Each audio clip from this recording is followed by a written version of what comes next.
नमस्कार दोस्तों, स्वागत है आपका आज के मुख्य समाचारों में। जी हां दोस्तों, आपको यहां पर देखने को मिलेंगी सुबह से लेकर शाम तक की तमाम बड़ी खबरें मुख्य समाचार ब्रेकिंग न्यूज अपडेट्स के रूप में। तो चलिए दोस्तों, जान लेते हैं आज की पहली बड़ी खबर। महाराष्ट्र विधानसभा चुनाव से पहले एनडीए में दरार, शिवसेना नेता ने की बीजेपी के मंत्री से इस्तीफे की मांग। जी हां दोस्तों, महाराष्ट्र में आने वाले दिनों में विधानसभा के चुनाव होने जा रहे हैं, लेकिन इससे पहले महायुति में सब कुछ ठीक नहीं दिख रहा है। दरअसल दोस्तों, एनडीए के दो नेता ऐसे हैं जिनकी कभी बनती नहीं है। इसकी वजह से गठबंधन पर भी सवाल उठने लगे हैं। दरअसल दोस्तों, शिवसेना के वरिष्ठ नेता रामदास कदम और बीजेपी के मंत्री रविंद्र चौहान के बीच हमेशा रार देखने को मिलती है। वहीं अब नौबत यहां तक आ गई है कि रामदास कदम ने मंत्री रविंद्र चौहान से इस्तीफे की मांग कर दी है। चलिए जान लेते हैं अगली खबर। प्रधानमंत्री मोदी 23 अगस्त को जाएंगे यूक्रेन। 30 साल बाद कोई भारतीय प्रधानमंत्री करेगा यूक्रेन का दौरा। जी हां दोस्तों, प्रधानमंत्री नरेंद्र मोदी 23 अगस्त को यूक्रेन दौरे पर जाएंगे। 30 साल बाद कोई भारतीय प्रधानमंत्री यहां का दौरा करने वाला है। इससे पहले प्रधानमंत्री मोदी 21-22 अगस्त को पोलैंड के दौरे पर हैं। दोस्तों, 45 साल बाद कोई प्रधानमंत्री पोलैंड जा रहा है। प्रधानमंत्री मोदी का यूक्रेन दौरा मॉस्को में रूस के राष्ट्रपति व्लादिमीर पुतिन से मुलाकात के 1 महीने बाद हो रहा है। चलिए जान लेते हैं इसके बाद अगली बड़ी खबर। एक देश एक चुनाव, पवार बोले प्रधानमंत्री और इलेक्शन कमीशन की राह अलग। मोदी की घोषणा के अगले दिन चुनाव आयोग ने 2 राज्यों में चुनाव तारीखें बताई। जी हां दोस्तों, नेशनलिस्ट कांग्रेस पार्टी शरद गुट के अध्यक्ष शरद पवार ने सोमवार 19 अगस्त को कहा कि प्रधानमंत्री और चुनाव आयोग दोनों अलग अलग बातें करते हैं। प्रधानमंत्री ने स्वतंत्रता दिवस पर 1 नेशन 1 इलेक्शन की बात कही थी। अगले ही दिन चुनाव आयोग ने 2 राज्यों में अलग अलग तारीखों में विधानसभा चुनाव का ऐलान कर दिया। उन्होंने कहा कि प्रधानमंत्री एक बात कहते हैं जबकि सिस्टम दूसरे रास्ते पर चलता है। 78वें स्वतंत्रता दिवस पर राष्ट्र को संबोधित करते हुए प्रधानमंत्री मोदी ने कहा था कि बार बार होने वाले चुनाव देश की प्रगति में बाधा उत्पन्न कर रहे हैं। देश को 1 नेशन 1 इलेक्शन के लिए आगे आना होगा। चलिए दोस्तों, जान लेते हैं अगली खबर। देश का मानसून ट्रैकर, ओडिशा में 48 घंटे में 15 मौतें, पुणे में एक दिन में 101 mm बारिश, यूपी में 2 फ्लाइट डाइवर्ट, 8 लेट। जी हां दोस्तों, ओडिशा में पिछले 48 घंटों में बिजली गिरने से 15 लोगों की मौत हो चुकी है। रविवार को राज्य में अलग अलग जगहों पर 6 लोगों की भी मौत हुई, जबकि 4 लोग घायल बताए जा रहे हैं। भारतीय मौसम विज्ञान विभाग ने 19 और 20 अगस्त को ओडिशा के 10 जिलों में भारी बारिश का येलो अलर्ट जारी किया है। वहीं दोस्तों, पुणे में बारिश के बाद सड़कें, सबवे, अंडरपास और घरों में पानी भर गया। शहर में जगह जगह ट्रैफिक जाम लग गया। वडगांव शहरी इलाके में रविवार शाम को 101.5 मिमी बारिश दर्ज की गई। आईएमडी ने कहा कि अगले 2 दिन पुणे में बारिश होती रहेगी। वहीं दोस्तों, खराब मौसम की वजह से रविवार को लखनऊ आने वाले 2 विमानों को डाइवर्ट किया गया और 8 फ्लाइटें लेट चल रही है। इसके अलावा दोस्तों, बात करें आईएमडी यानी कि इंडियन मेट्रोलॉजी डिपार्टमेंट की ओर से 20 अगस्त को किन राज्यों के लिए भारी बारिश का अलर्ट जारी किया गया है, तो उन राज्यों में मध्य प्रदेश, महाराष्ट्र, छत्तीसगढ़, गोवा, बिहार, झारखंड, ओडिशा, सिक्किम, पश्चिम बंगाल, असम, मेघालय, नागालैंड, मणिपुर, मिजोरम, त्रिपुरा, पुडुचेरी, तेलंगाना, कर्नाटक शामिल है। इन राज्यों में भारी बारिश को लेकर अलर्ट जारी किया गया है भारतीय मौसम विज्ञान विभाग की ओर से। चलिए दोस्तों, जान लेते हैं अगली खबर। अपने बॉयफ्रेंड को लेकर घूमेंगे, कोलकाता में प्रदर्शनकारी डॉक्टरों पर टीएमसी सांसद का विवादित बयान। जी हां दोस्तों, कोलकाता के आरजी कर मेडिकल कॉलेज और अस्पताल में ट्रेनी डॉक्टर के साथ हुई रेप और मर्डर की वारदात को लेकर आम लोगों में उबाल है। देश भर के अस्पतालों में डॉक्टर और स्वास्थ्य कर्मी इस जघन्य घटना के विरोध में प्रदर्शन कर रहे हैं। इस आंदोलन को लेकर बांकुरा के तृणमूल कांग्रेस सांसद अनुरूप चक्रवर्ती ने विवादित बयान दे दिया। दरअसल दोस्तों, तृणमूल कांग्रेस के सांसद अनुप चक्रवर्ती ने कहा कि मुख्यमंत्री पर शाही पोतने की किसी भी कोशिश के गंभीर परिणाम होंगे। उन्होंने यह भी चेतावनी दी कि चल रहे विरोध प्रदर्शन में भाग लेने वाले डॉक्टरों को जनता के गुस्से का सामना करना पड़ सकता है। उन्होंने कहा था कि डॉक्टर अपना चिकित्सकीय काम करने के बजाय आंदोलन के नाम पर घर चले जाएंगे या डॉक्टर आंदोलन के नाम पर अपने बॉयफ्रेंड को लेकर घूमने चले जाएंगे तो जन आक्रोश तो बढ़ेगा ही।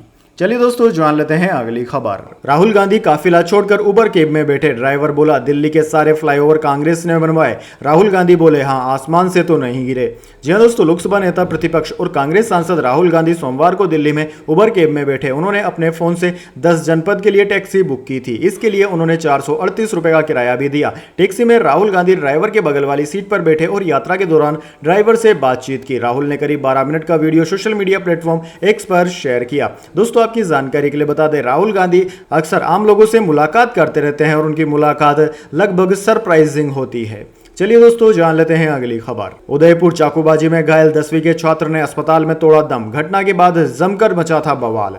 जी हां दोस्तों, लेक सिटी उदयपुर में चाकूबाजी में घायल हुए 10वीं के छात्र देवराज की मौत हो गई है। घटना के बाद देवराज का अस्पताल में इलाज चल रहा था। दोस्तों आपको बता दें, शुक्रवार को एक सरकारी स्कूल में 10वीं कक्षा के छात्र द्वारा सहपाठी को चाकू घोंपने के बाद सांप्रदायिक तनाव के बीच भीड़ ने कारों में आग लगाकर पथराव किया था। मृतक के परिजनों का रो रो कर बुरा हाल है। मौके पर कलेक्टर, एसपी समेत भारी पुलिस बल तैनात है। अस्पताल के गेट बंद कर दिए गए हैं। वहीं दोस्तों जानकारी मिली है कि घटना में शामिल आयान शेख और उसके पिता सलीम शेख के दीवान शाह अली कॉलोनी स्थित मकान पर नगर निगम के दस्ते पहुंचकर बुलडोजर की कार्यवाही कर दी है। चाकूबाजी से जुड़े मामले में अपने साथी पर जानलेवा हमला करने का आरोपी आयान शेख की एक सोशल मीडिया चैट भी सामने आई है। आयान शेख चैट में वो दूसरे दोस्त के साथ मिलकर हमला करने और जान से मारने की बात कर रहा है। बताया जा रहा है कि ये चैट हमले से कुछ दिन पहले की है। चलिए दोस्तों जान लेते हैं अगली खबर। वायनाड लैंडस्लाइड, राहत के पैसे ईएमआई में काट रहा बैंक। सरकार ने इमरजेंसी फंड के तौर पर 10,000 रुपए दिए थे, सीएम बोले लोन माफ करें। जी हां दोस्तों, केरल के वायनाड में 29 जुलाई को हुई लैंडस्लाइड की घटना के बाद राहत का काम अभी भी जारी है। न्यूज एजेंसी पीटीआई के मुताबिक केरल सरकार ने लैंडस्लाइड प्रभावितों को फौरी राहत के तौर पर 10,000 रुपए बैंक अकाउंट में डाले थे। लोगों का आरोप है कि केरल ग्रामीण बैंक उनके अकाउंट से लोन के ईएमआई काट रहा है। बैंक के इस एक्शन पर वायनाड में आपदा प्रभावित लोग नाराज हैं। कल पेटा में लोगों और राजनीतिक दलों ने बैंक के सामने प्रदर्शन किया। इस पर बैंक अधिकारियों ने प्रदर्शनकारी लोगों को लिखित में कहा कि वे अब और लोन की ईएमआई नहीं काटेंगे। चलिए दोस्तों जान लेते हैं अगली खबर। अब पाकिस्तान में मिला मंकी पॉक्स का केस। डब्ल्यूएचओ ने एक दिन पहले ही इसे हेल्थ इमरजेंसी घोषित किया। इस साल 500 से ज्यादा मौतें। जी हां दोस्तों, स्वीडन के बाद अब पाकिस्तान में भी मंकी पॉक्स का केस मिला है। दरअसल दोस्तों, राइटर्स के मुताबिक पाकिस्तान में शुक्रवार को मंकी पॉक्स के 3 केस मिले। सभी यूएई की यात्रा करके लौटे थे। अभी पता नहीं चल पाया है कि मरीजों में कौन सा वेरिएंट है। तीनों मरीजों को अलग अलग रखा गया है। दरअसल दोस्तों, इससे पहले गुरुवार को स्वीडन में मंकी पॉक्स का मामला सामने आया था। अफ्रीका के बाद यह पहला मामला था। रिपोर्ट्स के मुताबिक मरीज में मंकी पॉक्स का क्लेड आई वेरिएंट पाया गया, जो कि एक जानलेवा वेरिएंट है। वहीं दोस्तों, विश्व स्वास्थ्य संगठन डब्ल्यूएचओ ने बुधवार को एमपॉक्स को ग्लोबल पब्लिक हेल्थ इमरजेंसी घोषित किया है। यह 2 साल में दूसरी बार है जब इस बीमारी को हेल्थ इमरजेंसी बताया गया है। दरअसल दोस्तों, डब्ल्यूएचओ की रिपोर्ट के मुताबिक इस साल विश्व में मंकी पॉक्स के अब तक 537 मामले सामने आ चुके हैं, जिनकी मौतें हुई। कोंगो में इस बीमारी का प्रकोप फैला हुआ है। इसकी चपेट में पड़ोसी देश भी आ रहे हैं। चलिए दोस्तों जान लेते हैं अगली खबर। Kolkata rape murder case, doctor की पहचान उजागर करने वाला अरेस्ट। आरोपी ने पोस्ट में ममता बनर्जी को जान से मारने की धमकी दी थी। जी हां दोस्तों, कोलकाता में ट्रेनी डॉक्टर से रेप मर्डर के विरोध में दिल्ली समेत देश भर के रेजिडेंट डॉक्टर हड़ताल पर हैं। इसी बीच कोलकाता पुलिस ने एक कॉलेज स्टूडेंट को ट्रेनी डॉक्टर की पहचान उजागर करने के आरोप में गिरफ्तार किया है। पुलिस ने बताया कि स्टूडेंट ने सोशल मीडिया पर तस्वीर शेयर कर ट्रेनी डॉक्टर की जानकारी पब्लिक डोमेन में डाली। पोस्ट में उसने सीएम ममता बनर्जी को जान से मारने की भी धमकी दी थी। इसे लेकर केस दर्ज कर लिया गया है। इसके अलावा दोस्तों, दिल्ली में एम्स के रेजिडेंट डॉक्टरों ने स्वास्थ्य मंत्रालय के बाहर ओपीडी लगाई। उन्होंने डॉक्टरों की सुरक्षा की मांग को लेकर नारेबाजी करते हुए ट्रेनी डॉक्टर के परिवार को न्याय मिलना चाहिए, ऐसा कहा। चलिए दोस्तों जान लेते हैं अगली खबर। गोल्ड प्राइस टुडे, रक्षाबंधन के दिन सोना हुआ महंगा, चांदी की भी बड़ी चमक।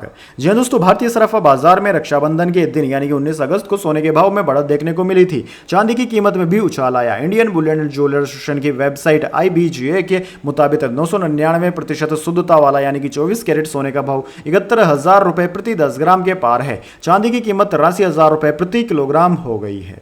चलिए दोस्तों जान लेते हैं अगली खबर। विदेशों में ज्यादा कमा रही भारतीय कंपनियां, देश में व्यापार के मुकाबले आए 18% ज्यादा। विदेशी कंपनियों के अधिग्रहण से ग्रोथ में तेजी। जी हां दोस्तों, भारतीय एंटरप्राइजेज ने हाल ही में ब्रिटिश दूरसंचार कंपनी BT में 24.5% हिस्सेदारी खरीदने का ऐलान किया। यह सौदा 35,000 करोड़ रुपए का है। दोस्तों, खास बात यह है कि भारतीय कंपनियों के विदेश में बड़े अधिग्रहण मुनाफे का सौदा साबित हो रहे हैं। भारतीय कंपनियों के बड़े विदेशी अधिग्रहण सौदों की पड़ताल से पता चलता है कि भारतीय इकोनॉमी में तेज वृद्धि के बावजूद विदेशी बाजार में उनकी पैठ देसी बाजार के मुकाबले 1.6 यानी कि 17.6% बढ़ी है। चलिए दोस्तों जान लेते हैं अगली खबर। अश्विनी वैष्णव बोले, यूपीएससी लेटरल एंट्री का कॉन्सेप्ट यूपीए सरकार का 2005 का सुझाव हमने लागू किया। राहुल ने कहा था आरएसएस वालों की भर्ती हुई। जी हां दोस्तों, यूपीएससी में लेटरल एंट्री को लेकर नेता प्रतिपक्ष राहुल गांधी ने सरकार पर आरोप लगाए थे कि यूपीएससी के प्रमुख पदों पर आरएसएस से जुड़े लोगों की भर्ती की गई। इसका जवाब देते हुए सोमवार सुबह केंद्रीय मंत्री अश्विनी वैष्णव ने कहा कि लेटरल एंट्री मामले पर कांग्रेस का पाखंड देश के सामने है। वैष्णव ने एक्स पर पोस्ट में लिखा कि यह यूपीए सरकार की की ही देन थी, जिसने लेटरल एंट्री का कॉन्सेप्ट लाया था। दूसरा, प्रशासनिक सुधार आयोग ARC 2005 में यूपीए सरकार में ही लाया गया था। इस आयोग की अध्यक्षता वीरप्पा मोइली ने की थी। चलिए दोस्तों, जान लेते हैं अगली खबर। केंद्र ने सुप्रीम कोर्ट में कहा 3 तलाक घातक है, यह न तो इस्लामी और न ही कानूनी। मुस्लिमों ने इसे रोकने के ठोस कदम नहीं उठाए। जी हां दोस्तों, 3 तलाक कानून के खिलाफ सुप्रीम कोर्ट में दायर याचिकाओं पर केंद्र सरकार ने सोमवार को 433 पेज का जवाब दाखिल किया। केंद्र ने हलफनामे में कहा कि 3 तलाक जैसी प्रथा शादी जैसी सामाजिक संस्था के लिए घातक है, यह न तो इस्लामी है और न ही कानूनी है। 3 तलाक किसी एक महिला के साथ किया गया निजी अपराध नहीं बल्कि सामाजिक अपराध है। यह महिलाओं के अधिकारों और शादी जैसी सामाजिक संस्था के खिलाफ है। केंद्र ने कहा कि शीर्ष कोर्ट के इस प्रथा को असंवैधानिक घोषित किए जाने के बावजूद मुस्लिम समुदाय ने इसे खत्म करने के लिए ठोस कदम नहीं उठाए हैं। चलिए दोस्तों, जान लेते हैं अगली खबर। सिद्धारमैया को बड़ी राहत, फिलहाल नहीं होगी गिरफ्तारी, भ्रष्टाचार मामले में हाईकोर्ट का आदेश। जी हां दोस्तों, कर्नाटक के मुख्यमंत्री सिद्धारमैया को हाईकोर्ट से बड़ी राहत मिली है। जमीन से जुड़े भ्रष्टाचार के एक मामले में फिलहाल उनकी गिरफ्तारी नहीं होगी। कर्नाटक हाईकोर्ट ने MP MLA कोर्ट को आदेश दिया कि जब तक मामले की सुनवाई पूरी नहीं हो जाती तब तक उनके खिलाफ कोई कार्रवाई न की जाए, तब तक मामले को सस्पेंड रखा जाए। दरअसल दोस्तों, जस्टिस M नागप्रसन्ना ने सिद्धारमैया की अपील पर यह अंतरिम आदेश पारित किया। सिद्धारमैया ने राज्यपाल के उस आदेश को चुनौती दी थी जिसमें उनके खिलाफ मामला चलाने की अनुमति दी गई थी। मामले की अगली सुनवाई अब 29 अगस्त को होगी।